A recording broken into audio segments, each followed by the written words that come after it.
Hello friends, வணக்கம். நான் சிவா பஞ்சாட்சரம் என்ற சிவா. இப்போ நம்ம வந்து மொபைல் கிரேனை எப்படி இயக்குவதுங்கிற வெர்ஷனை தமிழில் பார்க்க போகிறோம். தயவு செஞ்சு இப்போ நான் கொடுக்கக்கூடிய கொடுக்கக்கூடிய விஷயங்களையோ வைத்துக்கிட்டு நீங்கள் எங்கேயோ ரோட்டோரமாக இருக்கக்கூடிய கிரேனை தனியாக ஆப்ரேட் பண்ணவோ இல்லை தனியாக போய் ஸ்டார்ட் பண்ணவோ முயற்சி பண்ணாதீங்க. இது வந்து ஹைட்ராலிக் கிரேன் அல்லது மொபைல் கிரேன்னு சொல்லுவாங்க. 28 அடி நீளம், 12 அடி உயரம், 8.5 அடி அகலம் கொண்டது இந்த வண்டியை கட்டும். இந்த கிரேன் வந்து ஒரு 8.5 டன் வரைக்கும் மேக்ஸிமம் 8 டன் வரைக்கும் மேக்ஸிமம் லோடு தூக்கக்கூடிய கிரேன். இதில் நம்ம தூக்கி எடுக்கிறதுனா ஒரு 4.25 டன்னும், இழுத்து போகுதுன்னா அதாவது பஸ்ஸு லாரி ஏதாவது கவிழ்ந்து போனால் இழுத்து வெளியில் விடுறது, இதற்கு வந்து ஒரு 7-8 டன் லோடையும் நம்மளால் வந்து இழுக்கவோ தூக்கவோ முடியும். திரும்பவும் நான் சொல்கிறது, கொடுக்கக்கூடிய ஹிண்ட்டை வைத்துக்கொண்டு தனியாக ஒரு கிரேனை இயக்க பயிற்சி பண்ண வேணாம். உங்களுக்கு அப்படி விருப்பம் இருந்தால் முறையாக ஒரு பயிற்சி நிறுவனத்திலையோ இல்லை எங்களை போன்ற ஒரு நிறுவனத்திலையோ பயிற்சி பெற்று அதுக்கப்புறமா இயக்க முயற்சி செய்யுங்க. ஏன்னா பாடங்கிறது வேறு, செயல்முறை பயிற்சி ப்ராக்டிக்கல்ங்கிறது வேறு. இது உங்களுக்கான ஒரு ஊக்கம்தான். ஒரு ஆர்வம் இருக்கக்கூடிய நண்பர்களுக்கும் ஆர்வம் இருக்கக்கூடிய ட்ரக் டிரைவர்ஸ், ஸ்டூடெண்ட்ஸ், ட்ரெயின் மேலே பைத்தியமாக இருக்கக்கூடிய நண்பர்களுக்கும் இது ஒரு ஊக்கம் தானே வழிய கண்டிப்பாக இதை பார்த்து யாரும் வண்டியை தனியாக இயக்க முயற்சி பண்ண வேணாம். ஓகேயா? சரி, உங்களுக்கு ஒரு கேள்வி வரலாம், நான் யாருன்னு. நான் வந்து இந்தியாவின் 2வது இன்ஸ்டியூட், எங்கள் institute NSDC national skill development council of இந்தியாங்கிற இந்த மாதிரியான ஹெவி எக்யூப்மெண்ட்ஸ், காங்கிரீட் மெஷின்ஸ், பெரிய பெரிய எக்யூப்மெண்ட்ஸ் எல்லாம் இயக்கிறதுக்கான இயக்கிறதுக்கான பயிற்சி அளிக்கக்கூடிய அங்கீகாரம் பெற்ற நிறுவனம் எங்களுது விஸ்வம் இன்ஸ்டியூட் ஆஃப் இன்ஜினியரிங் அண்ட் டெக்னாலஜின்னு தமிழ்நாட்டில் சென்னை திருவத்தியூரில் இருக்குது. எங்களை நீங்கள் பார்க்கணும்னா JCP விஸ்வம்ங்கிற வெப்சைட்டில் போய்ட்டு பார்க்கலாம். அப்படி இல்லை திருவத்தியூர் வந்துட்டு எங்களை விசாரிச்சிங்கன்னா சொல்லுவாங்க. ஸோ இப்போ நம்ம க்ரேனுக்கு போகலாம். க்ரேனோட டீட்டெயில்ஸ் பார்க்கலாம்.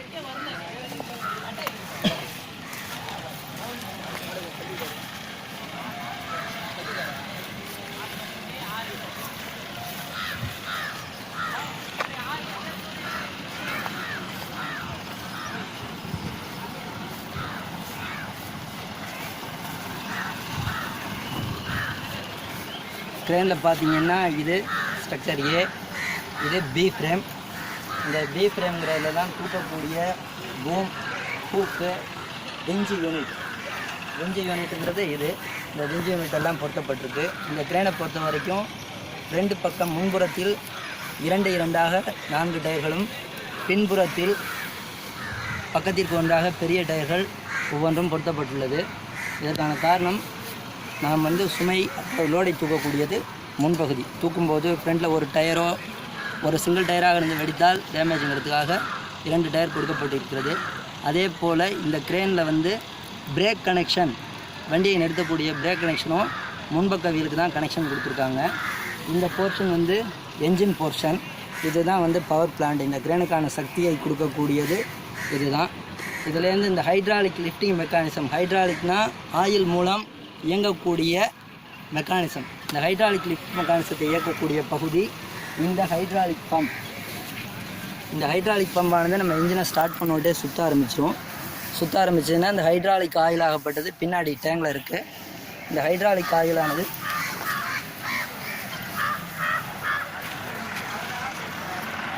இந்த டேங்கில் இருக்கக்கூடிய ஹைட்ராலிக் ஆயிலானது நம்ம முன்பு காட்டிய பம்புக்கு சென்று அந்த பம்புலேருந்து நம்ம கையில் இயக்கக்கூடிய கண்ட்ரோல் லோடர் கண்ட்ரோல் அல்லது வால் பிளாக்குக்கு வரும். அங்கேருந்து நம்ம கொடுக்கக்கூடிய கமாண்ட்ஸ், ஸ்டேரிங்கை திருப்பணும்னா ஸ்டேரிங் போகும், லிஃப்ட்டை தூக்கணும், பூமை லிஃப்ட் பண்ணணும், சுமையை தூக்கணும்னா அதுக்கு போகும். விஞ்சு மோட்டார்னு சொல்லக்கூடிய ரோபை இறக்கக்கூடிய மோட்டாருக்கு அனுப்பணும்னா அங்கே போகும். அங்கே போகாத நேரத்தில் ஆட்டோமேட்டிக்காக ப்ரெஷர் ரிலீஃப் வால்வ் வழியாக திரும்பவும் இந்த டேங்குக்கே வந்துடும். இப்போ நம்ம இன்ஜின்குள்ளே போய்ட்டு கேபினில் இருக்கக்கூடிய முக்கியமான சிஸ்டங்களை பார்க்கலாம்.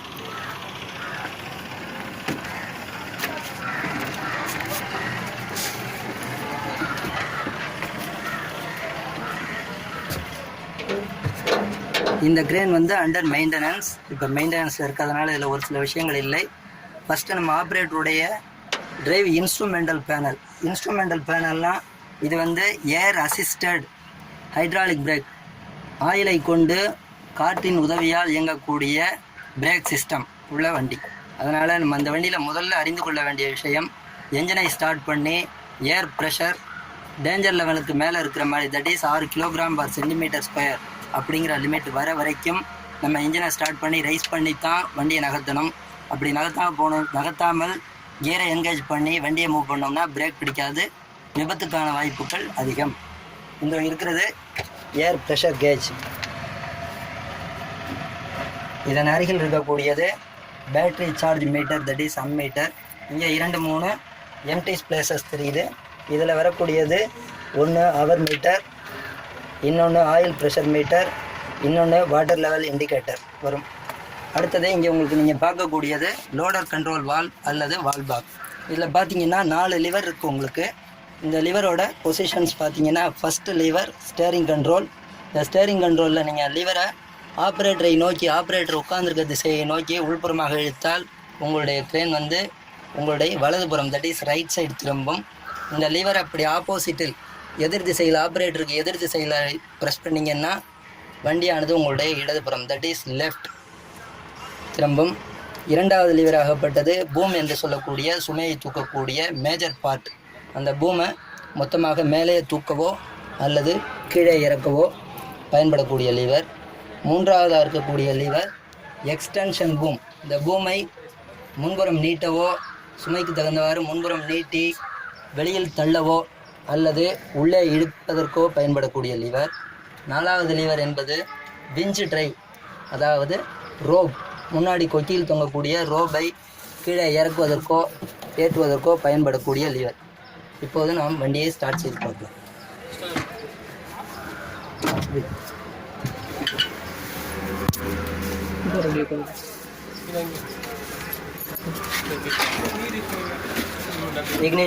இக்னிஷன் சாவி, பக்கத்தில் இருக்கக்கூடியது ஸ்டார்டர் பட்டன். இப்போது நாம் வண்டியை ஸ்டார்ட் செய்வோம். கீழே இருக்கக்கூடிய கண்ட்ரோல் 3 கண்ட்ரோல் இருக்கும். ஃபஸ்ட்டு லிவர் கிளட்ச் பெடல், இரண்டாவது லிவர் பிரேக் பெடல், மூன்றாவது லிவர் ஆக்சிலரேட்டர் பெடல். இந்த புறம் உள்ள லிவர் கியர் லிவர். இந்த இயந்திரத்திற்கு லோ கியரில் 3 ஃபார்வேர்டு வேகங்களும், ரிவர்ஸில் ஒரு வேகமும், ஹை கியரில் 3 ஃபார்வேர்டு வேகமும், ரிவர்ஸில் ஒரு வேகம் ஆக மொத்த 6 ஃபார்வேர்டும் 2 ரிவர்ஸ் வேகமும் உண்டு.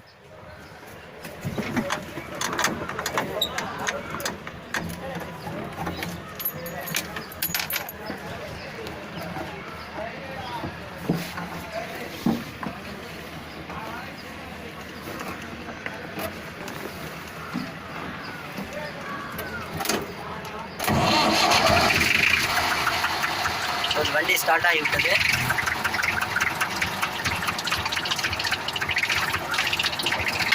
ஒரு என்ஜின் நியூட்ரல் பொசிஷனில் இருக்கிறது. ஏர் ப்ரெஷர் டேஞ்சர் கண்டிஷனில் இருக்கிறது. Air pressure danger zone red மார்க்கில் இருக்கிறது. இப்போது நாம் ஏரை டெவலப் பண்ணிக்கிறோம். ஏர் ப்ரெஷரை டெவலப் பண்ணி டேஞ்சர் லெவல் தாண்டி கொண்டு செல்வோம்.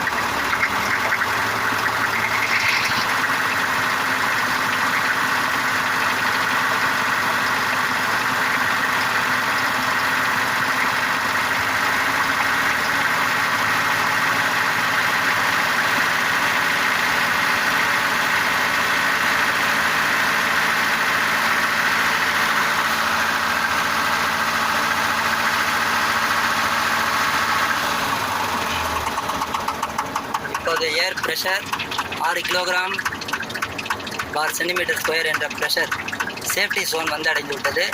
அதாவது இந்த இயந்திரம் கிரேன் வண்டி இயக்குவதற்கு ரெடியாக உள்ளது. எப்பொழுதும் ஏர் ப்ரெஷர் டேஞ்சர் ஜோனை தாண்டியவுடன் மட்டுமே வண்டியை இயக்க வேண்டும். இப்போது வண்டியில் முதல் கியர், ஃபஸ்ட்டு கியர் முழுவதுமாக கிளச்சை ப்ரெஸ் செய்து கிளச் பெடல்கள் முழுவதும் கிளச் பெடலை ஃபுல்லாக அழுத்தி ஃபஸ்ட்டு கியர் இடதுபுறம் முழுவதும் தள்ளி கீழே அழுத்தினால் முதல் கியர். வண்டியை நம் இயக்கப் போகிறோம். போது ஸ்டேரிங் லிவர் இப்போது எனது பக்கம் ஆப்ரேட்டர் சைடாக இழுக்கிறேன். வண்டி எனது வலதுபுறம் திரும்புகிறது. வண்டி இப்போது முன்னோக்கி செல்கிறது.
இப்போது ஸ்டேரிங் லிவரை ஆப்ரேட்டருக்கு எதிர் திசையில்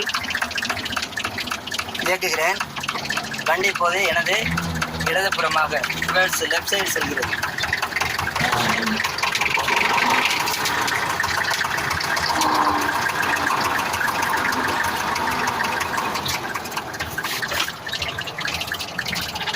இப்போது கியர் லிவரை ரிவர்ஸ் கியருக்கு கொண்டு வரப் போகிறேன்.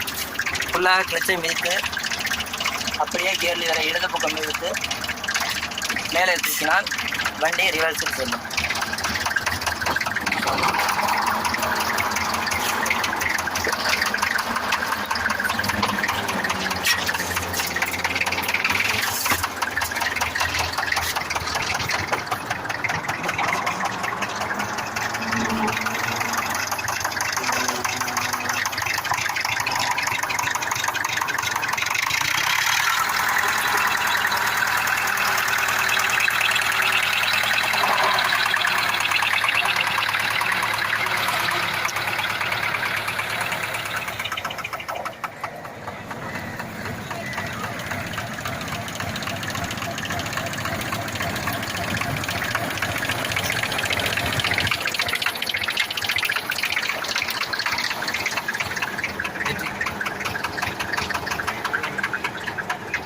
இங்கே தெரியுதா?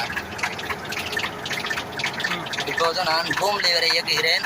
மெயின் பூம் ஆகப்பட்டது மேலே லிஃப்ட் ஆகி சுமையை தூக்குவதற்கு ரெடி ஆகிறது. அழுத்தி பிடிச்சிருந்தால்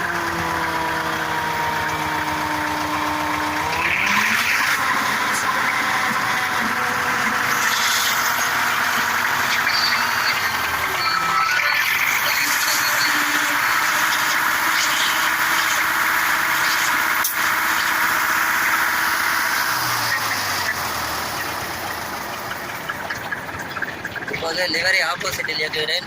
மெயின் பூமானது கீழே இறங்குகிறது.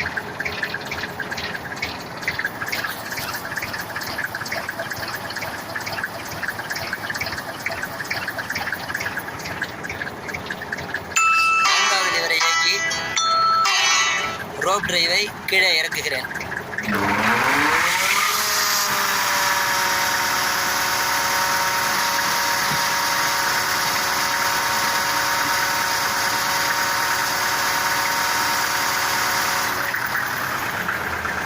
மூன்றாவது லிவரை இயக்கி எக்ஸ்டென்ஷன் பூம் வெளியில் செல்கிறது. எக்ஸ்டென்ஷன் பூம் அங்கே போயிட்டு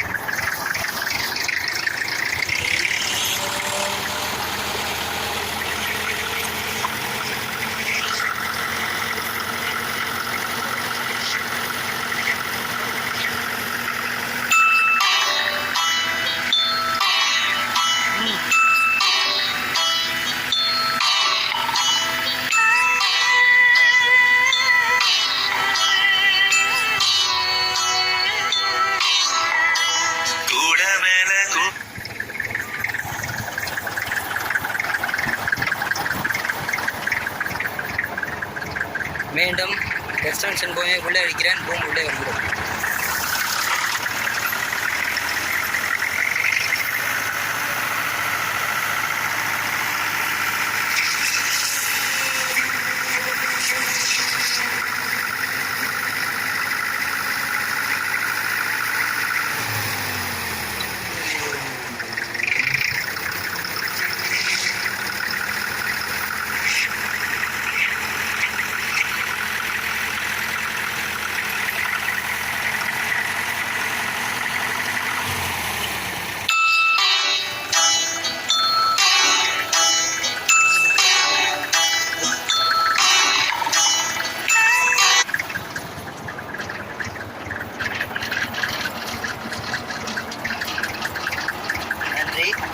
மேலும் அடுத்த வீடியோவில் சந்திக்கலாம். தயவு செய்து இந்த பயிற்சியை வைத்துக்கொண்டு சாலையோரம் இருக்கும் ட்ரெயினையோ தனியார் ட்ரெயினையோ யாரும் இயக்க முயற்சி செய்ய வேண்டாம்.